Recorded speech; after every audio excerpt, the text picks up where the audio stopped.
What's good, everyone? It's the one and only NY Phenom. If you guys enjoy NFL, NBA content, want to see some gaming content in the near future, give this video a like, and if you're new, go and subscribe to the channel while you're at it. Now let's go ahead and let's get into this video. Alright, let's speak about this Boston Celtics situation, man. Let's go and speak on it, man. It seems like Kyrie is heading to Brooklyn. It seems like Kyrie's heading to Brooklyn, and it seems like Al Horford is out of there, man.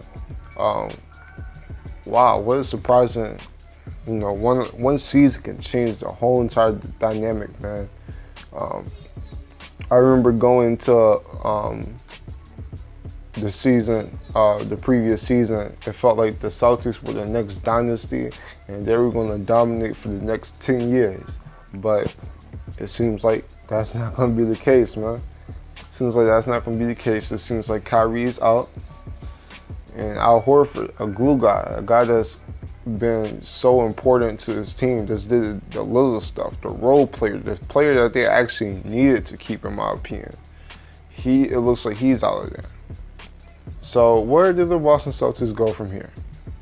So you still got Jason Tatum, young all-star type of player. I know a few people call him overrated. I don't really consider him overrated. It just depends how you rate him. I rate him as a top 10 small forward. I don't think that's going overboard. So I don't consider Jason Tatum overrated. You still got the young guy in Jaylen Brown. You still got two young prospects, and you still got Gordon Hayward. And it's going to be interesting what they do from here, because Terry Rozier, he's an unrestricted free agent. I wonder if they bring him back and pay him, because you're going to have to pay him his money, because I remember before the season began, he said that he wanted $20 million a year. And I'm not sure the Boston Celtics are going to want to pay him $20 million a year. So that's going to be interesting how that plays out, to see if they keep Scary Terry, or just let him walk. You still got Marcus Smart. I think that's another glue guy.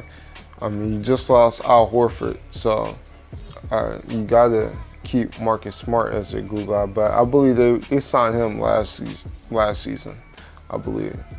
So you still got Marcus Smart, and then I feel like they should keep Marcus Morris, who's another guy that's like, does the little stuff. He can still score the ball. Like, he has a really good ISO game, especially in that mid-post area. But I mean, he's a really good defender, and he does some of the little stuff that's just not shown on the box score. But you still got Jaylen Brown, Jason Tatum. So in my opinion, you build around them. Of course, we know from last season, we saw how Gordon Hayward, he wasn't the same after the injury. I mean, just the bounce in the step, the acceleration in his moves, just the movement wasn't the same. Like, the lateral quickness definitely took a dip. I mean, he just wasn't the same player. Now, maybe because I try to compare it to the Paul George injury, because that's what it reminds me of most. And I want to speak on this Gordon Hayward situation. Let's just speak on that real quick. So I'm not a big fan of how Brad Stevens immediately put Gordon Hayward in there. It felt like he kind of forced him in there. Now, I know Brad Stevens and Gordon Hayward go all the way back. Gordon Hayward's Brad Stevens' guy from Butler. Gordon Hayward played for Butler, and Brad Stevens was a coach there. They made it to the national championship, So, there's some history between that. But, I just felt like, you got to ease Gordon Hayward in there, because, he was playing with the stars immediately from game one. And we just saw the fit of Kyrie and Tatum and Brown, and it just wasn't a fit. Hayward couldn't get to his spots as easily as he did in Utah, and for Boston to still be contenders with losing Kyrie and Al Horford, they're going to need Utah Jazz Gordon Hayward. They're going to need something similar to that. And I just don't know how he's going to be able to play like that when you have a Jason Tatum and a Jaylen Brown on your team, who are both forwards who like to score. It's in kind of similar ways as Gordon Hayward. So I wonder what they're gonna do with that. It's gonna be hard to trade Gordon Hayward because he signed to that max contract that he got 2 years ago. So, I mean, not that many teams are probably going to want to trade for him. Like, there's a few teams in mind that might want to trade for him. Like, a team that I heard that might make a move for Gordon Hayward would be like the Portland Trail Blazers or the Miami Heat, or a team that just needs some talent on that forward position. Hell, maybe the Rockets go for him. Because, you know, all the mess that's been going on over there. But, it's still gonna be hard to move him, you know. And if you move him, you're not gonna get that much in return for him. So, I mean, they're gonna probably have to stick it out with Gordon Hayward there. They already made a move in moving Aaron Baines to Phoenix. I believe that was just a salary cap move. You know, the best thing that could happen to Celtics is somehow Al Horford. You can somehow convince Al Horford to stay. All reports are being said that he doesn't want to stay, but I just believe Kyrie is out there, and I believe they can still possibly win without Kyrie. You know, with Ricky Rubio, I think Ricky Rubio would be the perfect player for this team. This is a floor general, you know, because they got the scorers already, like Tatum, Brown, Hayward, Marcus Morris. You're going to lose that ultimate scorer in Kyrie, a player that can just give you 30 any game he wants. But, I mean, Tatum might be that good. We saw what Tatum did in the playoffs series without Kyrie. So we know that he has real potential to be a top 5 scorer in this NBA, at least in my opinion. I mean, that's what he showed me. And, you know, if you have a player like Ricky Rubio with some experience in the NBA, now a veteran in the NBA, which is just wild. I remember, what was it? It was like 2009 when he got drafted. There was like a big hype of him being the next Steve Nash or whatever. And, you know, he didn't live out to Steve Nash, but he's still a solid player. Way better defender than Steve Nash. Can still pass that ball. Can't shoot it like Steve Nash. But anyway, you know, Ricky Rubio, man, I think that'd be the best move to make for them. You know, he won't demand that much in salary, and you can still make some moves. But the main thing is they need to just, you know, build around Tatum and Brown. You still have some draft picks. Matter of fact, they drafted, what was his name? What was the dude's name, man? Romeo Langford. And I know that he was predicted to be pretty well. He's another guard, which is interesting because you still got Tatum and Brown. So I wonder how that's going to work out. But anyway, you know, you build around Tatum and Brown. Maybe you hope that Hayward can get to his Utah Jazz days. But you don't bank on that. And you try to make a move for Ricky Rubio. You just try to get role players that can fit in. Get some defenders, get some rebounders. They really need some rebounding. You lost Aaron Baines. You got to get some rebounding. Al Horford was never the rebounder.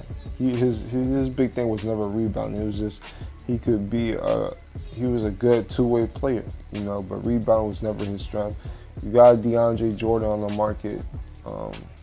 And there's going to be some teams that's going to be trying to go after DeAndre Jordan. So you have to make a move for him, in my opinion, if you're the Celtics. And, you know, you just build that bench. You know what I'm saying?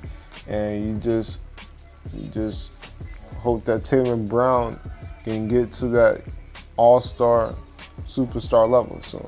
So, I mean, that's the best move to do with the Knicks. Not with the Knicks. That's the best moves to make if you're the Celtics. Yeah, you know, it's really been a wild 2 years, man. Just to speak on it, man, from the Kyrie Irving trade to Isaiah Thomas, all of that. I even heard some rumors that the Celtics might go after Isaiah Thomas. As cool as that seems, as a story, the comeback story of Isaiah Thomas heading back to Boston and all the forgiveness and everything is back. And I just don't see it, though. I don't see it. Not because I don't think Isaiah Thomas is not good. Don't get that mistaken, man. I think there's a few teams that need to go after, or actually a lot of teams need to go after Isaiah Thomas, man. I think there's a lot of teams that need to go out to Isaiah Thomas, but like I said, man, I don't think the Celtics need a scorer though from that point guard position. I just think they need a player like Ricky Rubio. Hell, there's a player like Darren Collison on the open market. There's somebody that can just get players involved. But I really like the Ricky Rubio. If they can find a way to get Ricky Rubio and still have Jason Tatum and Jaylen Brown, and just build around that, I think that's the best move. And I want to speak on Danny Ainge real quick. Because he's been known to be like the best GM in the NBA and blah blah blah. I don't want to just bury him, because I still think he's a pretty good GM. But we gotta cut it out, man. Danny Ainge has messed up on a few moves. Like, I won't get on him too much on the Kyrie Irving, Isaiah Thomas move. I don't like what he did, or pretty much pulling the jury move and pretty much straight lie to IT.